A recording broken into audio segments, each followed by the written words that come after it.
આપ જોઈ રહ્યા છો સ્પાર્ક ટુડે ન્યૂઝ 22 જૂનથી સ્ટેચ્યુ ઓફ યુનિટીના જંગલ સફારી ખાતે નવો રોમાંચક અને શૈક્ષણિક આયામ જોડાઈ રહ્યો છે। વન્યજીવોમાં અત્યંત બુદ્ધિમાન અને સામાજિક પ્રાણી ચિમ્પાન્જી સફારી પરિવારના મહત્વના સભ્ય બન્યા છે। આ ચિમ્પાન્જી પ્રાકૃતિક રીતે આફ્રિકાના રેઇન ફોરેસ્ટના જંગલોમાં વસવાટ કરે છે, જેથી જંગલ સફારી ખાતે ખાસ રેઇન ફોરેસ્ટવાળા વાતાવરણમાં પિંજરું તૈયાર કરવામાં આવ્યું છે। ચિમ્પાન્જી સંયુક્ત અરબ અમીરાતના અબુધાબી સ્થિત capital zoo and wild life 23મી તારીખના રોજ ભારત લાવવામાં આવ્યા છે, જેમાંથી એક નર અને 2 માંદા ચિમ્પાન્જીનો સમાવેશ થાય છે।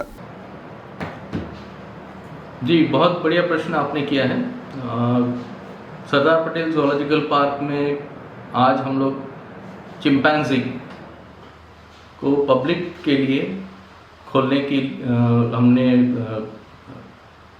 प्लान किया हुआ है और इसी को मद्देनज़र रखते हुए सारा आयोजन किया गया है।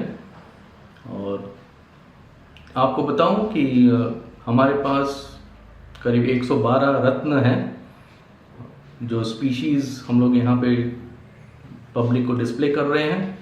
उसमें एक और रत्न जुड़ने जा रहा है, चिंपैंजी, और वो भी हमारे कोशिशों से एक परिवार बन गया है। हालांकि अंग्रेज़ी में चिंपैंजी के परिवार को पार्टी बोला जाता है, तो वो पार्टी तैयार हो चुका है, जिससे कि यहाँ पे जो भी दर्शक आएंगे उनका मनमोहन ये चिंपैंजी करेंगे। हमारे जो 3 रत्न हैं उसमें नर का नाम है निको और 2 जो मादा हैं, एक सूजी है और एक एमिलिया है।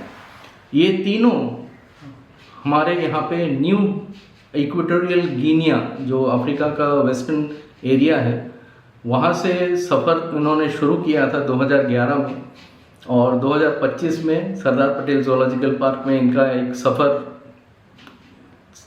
ख़त्म हुआ, जिससे कि इनको मैं कहूँगा कि इनको दूसरा घर मिला।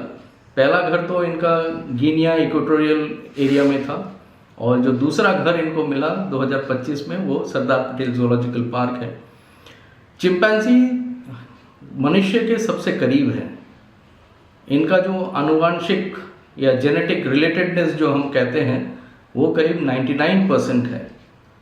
इसके बाद ही आता है गोरिल्ला, जिसका 98% हमारे से समन्वय है हमारे जेनेटिक रिलेटेडनेस में।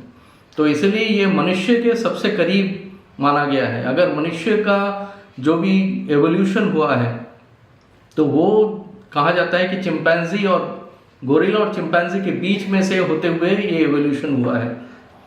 तो इसीलिए वो बहुत ही करीब हैं और इनके हरकतें भी बहुत मनुष्य के करीब तरह होते हैं।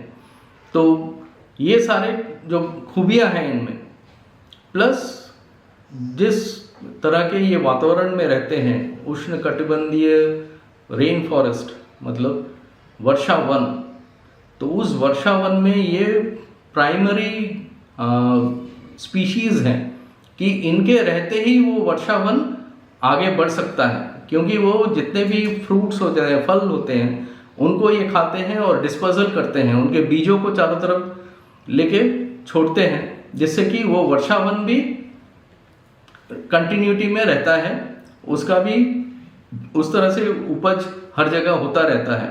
तो ये बहुत ही की स्पीशीज़ है।